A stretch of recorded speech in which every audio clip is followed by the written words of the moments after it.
आज हम एक कहानी सुनेंगे जिसका नाम है बूढ़ी काकी। बहुत समय पहले की बात है कि एक गांव में एक बूढ़ी औरत रहती थी जिसके परिवार में कोई नहीं था, वो अकेली थी और उसके नाम पर जमीन थी, थोड़ी बहुत जमीन थी। तो जमीन होने के कारण उसके बहुत सारे रिश्तेदार बनने के लिए तैयार थे। उनमें से एक रिश्तेदार आता है और बूढ़ी काकी को बड़े प्यार से कहता है कि हम आपकी सेवा करना चाहते हैं, क्योंकि बुढ़ापा बड़ा कठिन होता है। तो बूढ़ी काकी उनके साथ चली जाती है और उनका नाम होता है मोहन। और मोहन के दो बच्चे होते हैं, एक का नाम होता है राधा और लड़के का नाम होता है राम।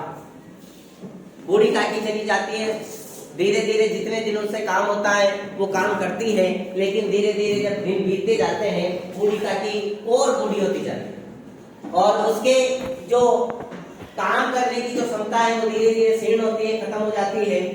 तो बूढ़ी काकी से चला नहीं जाता, हाथ में काम नहीं करते हैं। तो धीरे धीरे उनके जो मोहन था उसने जमीन बूढ़ी काकी से अपने नाम करवाई। धीरे धीरे मोहन के बच्चे भी बड़े हुए। बूढ़ी काकी को धीरे धीरे उन्होंने एक कोठरी में शिफ्ट कर दिया। एक झोपड़ी थी जिसमें बूढ़ी काकी को रखा गया। एक समय जब धीरे धीरे बच्चे बड़े हुए तो राम की सगाई का दिन था। राम की सगाई का दिन था। राधा बूढ़ी काकी से बहुत प्यार करती थी। सगाई का दिन था। सगाई के बहुत सारे सामान मंगवाए जा रहे थे, क्योंकि शाम को सगाई। हलवाई बुलाए, हलवाई अपना काम कर रहे थे और जो मोहन और मोहन की पत्नी है वो बहुत सारी व्यवस्थाओं में लगे हुए। बूढ़ी काकी अपनी झोपड़ी में बैठ के इंतजार कर रही थी कि कब खाना आए। धीरे धीरे जब शाम हुई और शाम होने के बाद जब हलवाइयों द्वारा नए नए व्यंजन, कचौड़ी, पुड़िया, रसगुल्ले, गुलाब जामुन, ऐसी चीजें जब हलवाई द्वारा तैयार की जा रही थी तो बूढ़ी काकी के नाक तक उसकी खुशबू पहुंची और बूढ़ी काकी की भूख और बढ़ गई। बूढ़ी काकी ने सोचा कि आज तो बहुत सुंदर सुंदर पकवान खाने को मिलेंगे, कचौड़ी मिलेगी, पकौड़ी मिलेगी, गुलाब जामुन मिलेंगे, आहा मजा आ जाएगा। और आज तो मेरे पोते की सगाई, मुझे आनंद आ जाएगा। तो वो धीरे धीरे वेट करने लगे। शाम का समय था, शाम होने जा रही थी। बूढ़ी काकी ने देखा कि अब तक खाना नहीं आया और पेट में चूहे कूदने लगे। बूढ़ी काकी फिर थोड़ा और इंतजार करती है, फिर नहीं आया तो उसको लगा कि हो सकता है कि वो मोहन और उसकी पत्नी बिजी हो, किसी काम में व्यस्त हो सकता है कोई काम में ज्यादा ही व्यस्त हो और वो मुझे भूल गए हो, क्यों ना मैं जाके देखती हूँ। बूढ़ी काकी अपनी झोपड़ी से निकलती है और उससे चला नहीं जाता। पैरों के साथ जब पैर साथ नहीं देते तो हाथों से खिसक खिसक के और जहां पर हलवाई कचौड़ियां तल रहे होते हैं वहां पे पहुंच जाती है और जाके उन हलवाइयों के सामने ऐसे करके बैठ जाती है। अब जब मोहन और उसकी पत्नी सारे दिन से काम कर रहे हैं तो जब बूढ़ी काकी को देखते हैं और बूढ़ी काकी को देखने के बाद और मोहन की पत्नी को गुस्सा आ जाता है कि ये बुढ़िया यहाँ बैठी है, अभी तो हमारा खाना भी तैयार नहीं हुआ, ये इतनी मरी जा रही है क्या भूखी। उसको हाथ पकड़ती है और घींचते हुए बेचारी को कोठरी में जाने को रख देती है, उसकी झोपड़ी में जाने को रख देती है। बूढ़ी काकी रोने लग जाती है, क्योंकि उसके जब घींचने पर जो उसको घींचते हुए जब ले जाते हैं तो उसके पैरों में खरोंचे आ जाती है, छाले पड़ जाती है।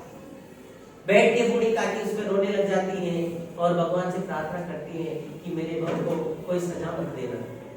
हो सकता है कि काम में व्यस्त के कारण अभी, और मैं भी कितनी बावली हूँ, अभी खाना तैयार ही नहीं हुआ और मैं पहले ही जाके बैठ गई, ये तो अच्छी बात नहीं है। और अपने गाँव को साफ करते हुए और आशीर्वाद देते हैं कि मेरे बच्चे सही रहे। लेकिन भूख उसको लगी रही थी, थोड़ा समय और व्यतीत हुआ और भूख और बढ़ने लगी। बूढ़ी काकी ने सोचा कि अब तो हलवाई ने खाना भी बना लिया होगा। जो मेहमान आए हैं मेहमानों ने खाना भी खा लिया होगा। अब तो लगता है कि सब चले गए होंगे तो मैं ही बची। बूढ़ी काकी फिर खिसकते जा पहुंची जहां पर खाना खाया जा रहा था, खाना बनाया जा रहा था। वहां तो जहां पर पंक्ति लगी हुई थी, लाइनें लगी हुई थी, खाना खाने के लिए बैठे थे लोग, वहीं खिसकते बूढ़ी काकी चली जाते। बूढ़ी काकी ने जैसे बैठना, उसने उस जहां पे लाइनें लगी हुई थी वहां पर बैठी थी सही, उधर से मोहन आ गया। मोहन को बड़ा गुस्सा आया उसको देख के, और जो उसमें पंक्ति में मेहमान बैठे थे वो भी उठ के भगने लगे, क्योंकि बूढ़ी काकी के अंदर से बदबू आ रही थी, क्योंकि बहुत दिनों से नहाई नहीं थी। और बुढ़ापा एक ऐसी चीज होती है, कपड़े खराब कर देती है, तो उसके कपड़े भी खराब थे, कपड़ों से बदबू आ रही थी। लोग दौड़ने लगे तो मोहन ने सोचा कि क्या हो गया। जैसे मोहन ने देखा कि बूढ़ी काकी बैठी, फिर गुस्सा आया मोहन को उस पर कि काकी आपको शर्म नहीं आती, अभी मेहमानों ने तो खाना नहीं खाया, तुम पहले आके बैठ गए। और इतने गुस्से में उसके पैर पकड़े, हाथ पकड़े और घींचते हुए फिर से उसकी झोपड़ी में जाके पटक दे। बूढ़ी काकी जोर से रोने, इतनी जोर से रोने लगती है। और अब जो पहले से जो उसके खरोंचे थी अब उससे ज्यादा हो गई, अब बेचारी बहुत रोने लगी। फिर अपने आप को सांत्वना देती है, अपने आप को समझाती है कि मैं भी कितनी बावली हूँ, अभी मेहमानों ने तो खाना खाया ही नहीं। जहां तक मेहमान खाना नहीं खाते वहां तक घर वाले क्यों खाएंगे, और मैं कितनी बावली हूँ जो पहले जाके बैठ गई। तो इस प्रकार से बेचारी रोती हुई, बड़ी दयनीयता के साथ रोती हुई, और वह चुपचाप अपने आंसू पोंछ के बैठ जाती। समय और बीतता गया, धीरे धीरे और थोड़ी सी रात ढलने लगी। बूढ़ी काकी को खाना नहीं मिला। राधा बड़ी लाडली थी। राधा जैसे खाना खाने लगी तो उसके पास खेलने का एक डिब्बा था, उसमें उसने पुड़िया रखी। सब सोने जा रहे थे, सब सोने लगे, वो उठ के गई और काकी के पास चली जाती है और काकी से बोलती है, काकी काकी मैं देखो आपके लिए पुड़िया लाई। तो काकी उसको गले लगा लेती, रोने लगती है, गले लगा लेती है कि क्या बात है, बहुत बढ़िया मेरी बेटी, मुझे बहुत तेज भूख लग रही है। वो टिफिन खोलती है, पुड़िया खाने लगती है। जैसे अब जो छोटी बच्ची का टिफिन में छोटा होता है, आप जानते हो, जैसे ही उसने पुड़िया खाई, 2-4 पूड़ी खाई और टिफिन में खत्म। बूढ़ी काकी की पुड़िया खाने के बाद भूख और तेज लगने लगी, क्योंकि थोड़ी सी चीज खाने के बाद उसकी भूख और बढ़ी। अब काकी भी रोए, राधा भी रोए, क्या करें।